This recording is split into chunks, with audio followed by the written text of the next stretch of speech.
గారితో లాగా సమానము, ఫ్యామిలీ మెంబర్ లాగా నన్ను చూసుకుంటుంటారు. గత 5 సంవత్సరాలుగా నన్ను బోరు కొట్టకుండా చూస్తున్న మీ అందరికీ ఈ ఏడాది కొత్త వినూత్నంగా ఉండాలనే భావనతోటి అద్భుతమైన గాయని గాయకులతోటి మేము ముందుకు వచ్చేసాము. ఎక్కువ ఆలస్యం చేయకుండా ఎన్నో అద్భుతమైన పాటలు, మీ హుషారు ఎలా ఉంటే అంతకన్నా డబల్ హుషారుగా మేమందరం కూడా పాడతాము. ఈ రోజు ఈ వేదిక మీద మీ ముందర ఇలా నిలబడి పాడుతున్నానంటే నా గురువు గారు నాకు ఈ వేదిక మీద నాకు నేపథ్య గాయకుడిగా మీ అందరినీ పరిచయం చేసినటువంటి నా మిత్రుడు, నా సర్వస్వమైనటువంటి స్వర్గీయ శ్రీ చక్రి గారికి ముందుగా పాదాబంధనాలు చేసుకుంటూ ఇక ఆలస్యం చేయకుండా I request all my singers to join with me for a fantastic song over here. అందరికీ ముందుగా సంక్రాంతి శుభాకాంక్షలు. Mics to everyone please come.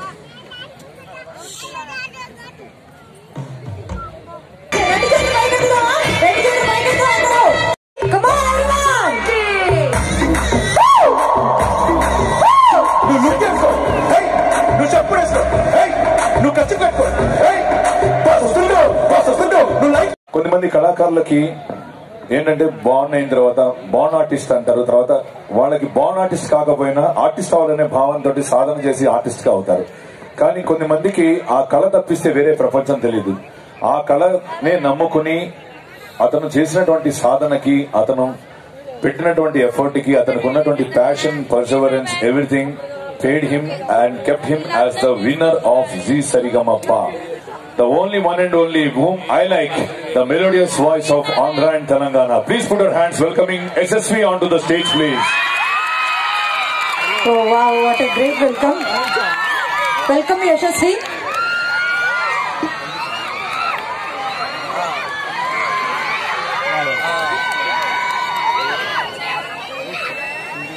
So మరి యశస్వి కూడా వచ్చేసాడు. ఇంకా మీ ఎనర్జీకి పని చెప్పండి.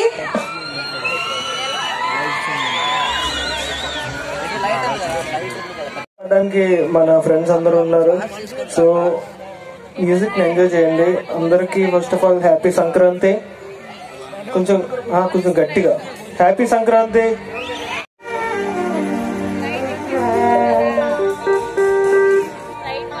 ఫస్ట్ ఆఫ్ ఆల్ అందరికి హాయ్.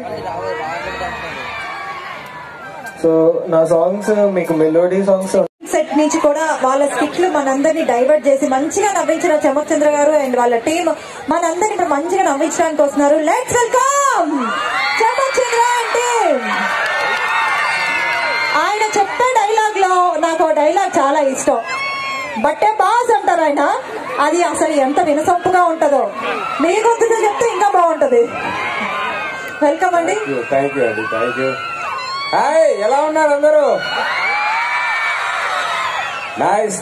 చాలా ఆఫ్టర్ సమ్ డేస్ తర్వాత, ఆఫ్టర్ సమ్ ఇయర్స్ తర్వాత అందరి ముఖాల్లో చిన్న వెలుగు కనబడింది మనందరిలో. సో ఈ సంక్రాంతి పండుగని చాలా రోజుల తర్వాత మనం చక్కగా మనస్ఫూర్తిగా ఆహ్లాదంగా జరుపుకుంటున్నాం.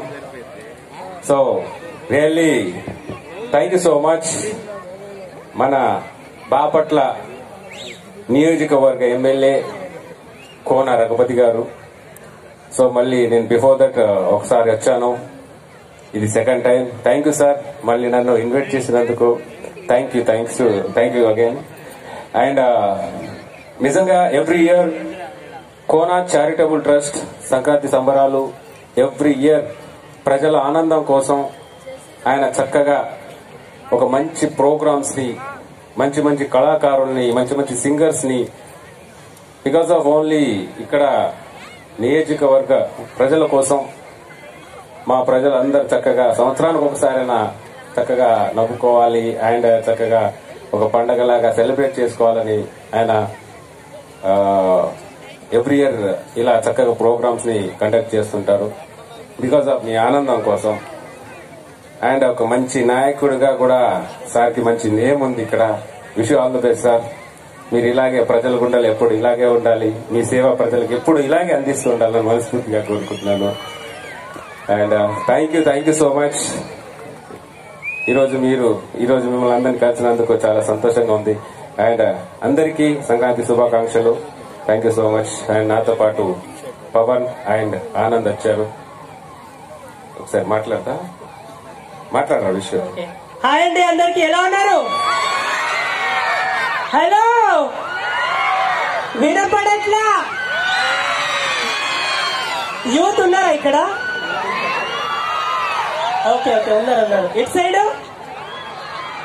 అమ్మయ్యా, మీరుంటే ఏందో మనకు ఆనందంగా ఉంటుంది.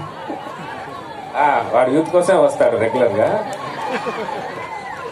Okay, anyways thank you so much sir, మమ్మల్ని ఇన్వైట్ చేసినందుకు thank you so much.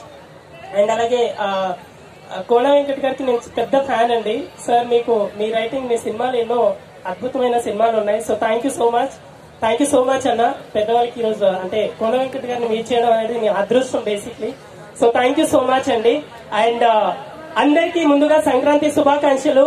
And ఈ ప్రోగ్రామ్ ని ఫుల్ గా ఎంజాయ్ చేయాలని మనస్ఫూర్తిగా కోరుకుంటున్నా. And thank you so much ఈ అవకాశం మాకు ఇచ్చినందుకు. అండ్ మాతో పాటు మా అదూర్స్ ఆనంద్ గారు కూడా వచ్చారు కాబట్టి ఒకసారి స్కిప్ చేయాలి. ఇంకా నేను మాట్లాడలేదు. మా వాళ్ళని పలకరించే పద్ధతి అది కాదు, ఒకసారి చెప్తాడురా. ఏది? హాయ్ మై డియర్ మగజాతి. అది ఇక్కడ ఆడజాతి కూడా ఉన్నారు, అది గుర్తించి. ఆడజాతి కాదు, ఒక్కసారి వేసుకోండమ్మా. అది ఏంది అందరు కాకుల సౌండ్ వచ్చినట్టు వస్తుంది. ఏంటండి? కాకుల సౌండ్ వచ్చినట్టు వస్తుంది. కాదు, ఇది మా మగవాళ్ళు చూడు. హాయ్ మై డియర్ మగజాతి. ఒక్కసారి మన ఆడవాళ్ళు అది సునామీ వచ్చినట్టు ఉంటుంది, మా వాళ్ళు అరుస్తే తెలుసా. And thank you so much ఇక్కడికి పిలిపించిన my well wisher Kona Venkat గారు, like my brother and everything. So thank you sir, special గా మమ్మల్ని ఇన్వైట్ చేసినందుకు thank you so much sir. So thank you so much. మిమ్మల్ని అందరినీ కలవడానికి చాలా సంతోషంగా ఉంది. చంద్రన్న ఏంటి ఫంక్షన్ కి వచ్చారా? లేదురా, పొలం దున్నడానికి వచ్చా. నువ్వు విత్తనాలు ఇస్తే చల్లేసి వెళ్దామని. అరే ఇప్పుడు నేనేమన్నా అంత కోపం తెచ్చుకుంటున్నారు? కోపం తెచ్చుకుంటే కోపం వస్తుందిరా, కోకోకోలు రాదురా, కోడి ముఖం కూడా. అరే ఏంటండి ఇది? ఇప్పుడు నేనేమన్నా అంత బీపీ తెచ్చుకుంటున్నారు? బీపీ తెచ్చుకుంటే బీపీ వస్తుందా? బియ్యం బస్తా ఏమైనా వస్తుందా? బియ్యం బస్తా ఏమైనా వస్తుందా? ఇదిగో నా సంగతి తెలియక చెప్తున్నాను, ఏమనుకుంటున్నావు? ఏంట్రా నా పైకి వస్తున్నావు? అసలు నా బ్యాక్గ్రౌండ్ గురించి తెలుసారా నీకు? ఏంటి నీ బ్యాక్గ్రౌండ్? మొన్న రాత్రి రా నరేంద్ర మోడీ గారితో ఫోన్ లో మాట్లాడా, నిన్న రాత్రి రా జగన్ గారితో ఫోన్ లో మాట్లాడా. అయ్యా ఏమన్నారు సార్? రాంగ్ నంబర్ పెట్టే అన్నారు. అది నీ ఫేస్ వాల్యూ. ఇవన్నీ కాదులే గాని ఇద్దరు కొడుకులు పుట్టారంటగా నీకు? అవును. బాగా పైకి వచ్చారా? అవును. ఒకడు కర్ర పట్టుకొని నా పైకే వచ్చాడు, ఒకడు కత్తి పట్టుకొని నా పైకే వచ్చాడు. అలా పైకి వచ్చారా? ఈ రోజుల్లో పిల్లలు ఇలాగే వస్తున్నారు. మరి సరే గాని ఇవన్నీ పక్కన పెట్టు. ఇప్పుడు చాలా మందికి చాలా గోల్స్ ఉంటాయి. అవును కదా. ఇప్పుడు నరేంద్ర మోడీ గారికి ఒక గోల్ ఉంటుంది, దేశాన్ని అభివృద్ధి చేయాలని. అలా జగన్ గారికి ఒక గోల్ ఉంటుంది, ఆంధ్రప్రదేశ్ ని బాగు చేయాలని. అలా కోన వెంకట్ గారికి ఒక గోల్ ఉంటుంది, ఇంకా ఇంకా ఇంకా చిరంజీవి గారికి బిగ్ బ్లాక్ బాస్టర్ సినిమాలు ఇవ్వాలని, లైక్ వాల్తేరు వీరయ్య. అలాంటి గోల్ నీకు ఏమైనా ఉందా? నాకెందుకు లేదు. సెక్యూరిటీ గార్డ్ గా ఉండాలి, ఇవన్నీ దాంట్లో ఉంటాయి. మాకు కూడా వచ్చు పంచులు వేయడం. ఏవచ్చురా నీకు పంచులు? బుగ్గ మీద సొట్ట కింద పొట్ట వేసుకొని పంచులంట పంచులు. హలో, హైట్ తక్కువకున్నా అని చెప్పి మిస్అండర్స్టాండ్ చేసుకో మాకు. ఇందాకలా కారు దిగి వస్తున్నానో లేదో, ఇటు పక్కన లేడీస్ అందరూ అయ్యో బాబోయ్ ఆనంద్ నువ్వు ఆత్రేయపురం పూతరేకులా ఉన్నావన్నారు తెలుసా? నువ్వు ఆత్రేయపురం పూతరేకు ఏంట్రా, అనకపల్లి ఇంతరేకులా ఉంటాయి. ఎవడో పాపం కళ్ళు సరిగ్గా కనపడలేదు అనుకుంటా వాళ్ళకి. నేను ఎదవలతో మాట్లాడినా. నేను మాట్లాడతాను. ఏంటి విషయాలు? ఇవన్నీ పక్కన పెట్టు. ఇప్పుడు నీ గురించి కొన్ని విషయాలు విన్నాను. మీరు ఎక్కడైనా పులేనంటగా? మనం ఎక్కడైనా పులే. ఎక్కడైనా పులేనా? ఎక్కడైనా పులే. ఎక్కడైనా ఇంట్లో కూడా పులే. ఇంట్లో కూడా పులేనా? ఇంట్లో కూడా పులే. కాకపోతే దుర్గమాత వచ్చి అప్పుడప్పుడు నా తల మీద కూర్చుంటది అంతే. ఏమండి? అది వచ్చింది దుర్గమాత. నేను మళ్ళీ వస్తాను.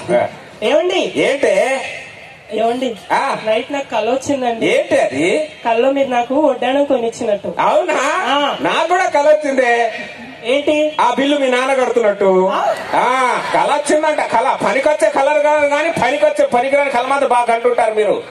అసలు భార్యను ఎలా చూసుకోవాలో తెలుసా నీకు? ఎందుకు తెలియదు? ఏం తెలుసు నీకు? ఎందుకు తెలియదే? ఏం తెలుసు అని అడుగుతున్నా.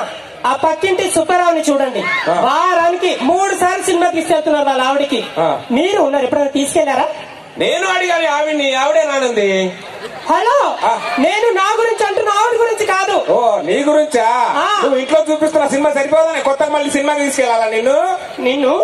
అసలు నీ దృష్టిలో భార్య అంటే ఎలా ఉండాలి? నా దృష్టిలో భార్య అంటే బల్బులా ఉండాలి, భర్త స్విచ్ లా ఉండాలి. భర్త స్విచ్ చేస్తే భార్య వెలగాలి, భర్త స్విచ్ ఆఫ్ చేస్తే భార్య ఆరిపోవాలి. మాతే మేమే వెలిగితే హెల్మెట్ రాలిపోద్ది, హెల్మెట్ రాలిపోద్ది. ఎలుగుతారంట, ఎలుగుతారు. ఏంటే మీరు ఎలిగేది? నిన్ను అసలు నాకు ఒకటి అర్థం కాదు. నేను అందంగా ఉన్నానని పెళ్లి చేసుకున్నారా, లేకుంటే తెలివైందని పెళ్లి చేసుకున్నారా? రెండు కాదని పెళ్లి చేసుకున్నా. అదేంటి? ఇప్పుడు నువ్వు అందంగా ఉన్నావు అనుకో, అందరి కళ్ళు నీ మీద ఉంటది. ఓహో. నువ్వు తెలియపరు రాలనుకో, నీ కళ్ళు నా మీద ఉంటది. అర్థం కాలేదండి. అందుకే చేసుకున్నా. నీ మొగ్గాలు ఉన్నావే, నిన్ను ఇలాంటివి బాగానే కవర్ చేస్తాడీనా. అసలు నాకు ఒకటి అర్థం కాదు. మీ మగాళ్ళు చాలా తెలివైన వాళ్ళగానే బిహేవ్ చేస్తుంటారు కదా? అవును, మా మగాళ్ళు ఎప్పుడు తెలియపరులమే. అందుకే ఒక క్వశ్చన్ అడుగుతా, దానికి ఆన్సర్ చెప్పు. ఏంటది? ఇప్పుడు నువ్వు నేను రోడ్డు మీద అలా నడుచుకుంటా వెళ్తున్నాం అనుకో, ఒక ధనమున మూట ఒక జ్ఞానమున మూట దొరికింది అనుకో, మీ మగాలు ఏం తీసుకుంటారు? మా మగాళ్ళం ధనమున్న మూట తీసుకుంటాం, మా ఆడాలైతే జ్ఞానమున మూట తీసుకుంటాం. అవును, ఎవరికి లేనిది వాళ్ళు తీసుకుంటారు. తప్పేముంది? అంతే కదా బ్రదర్, ఎవరికి లేనిది వాళ్ళు తీసుకుంటారు, అంతేగా. ఇలాంటి చెప్పడానికి ఏం తక్కువ లేదు నీకు. పొద్దున పంకజం ఇంటికి వస్తాయేదో అన్నా అంటే ఏంటి? నేనేమన్నానే? ఏమన్నా గుర్తు లేదా నీకు? ఏమన్నాను? ఒక్కసారి గుర్తు తెచ్చుకో. ఇప్పుడు టిఫిన్ చేసే టైంలో ఎవరు వచ్చారనుకో ఏమంటావు? ఏమంటావు? రండి టిఫిన్ చేద్దాం అంటాం. భోజనం చేసే టైంలో ఎవరు వచ్చారనుకో ఏమంటావు? సార్ ఏమంటావు అంటే రండి భోజనం చేద్దాం అంటాం. ఆవిడ పడుకున్న టైంలో వచ్చింది, రండి పడుకుందాం అన్నా. తప్పే ఉంది. నిన్ను దీనికేం తక్కువ లేదు నీకు. అసలు నీ దృష్టిలో భార్య భర్తల బంధం అంటే ఏంటి? నా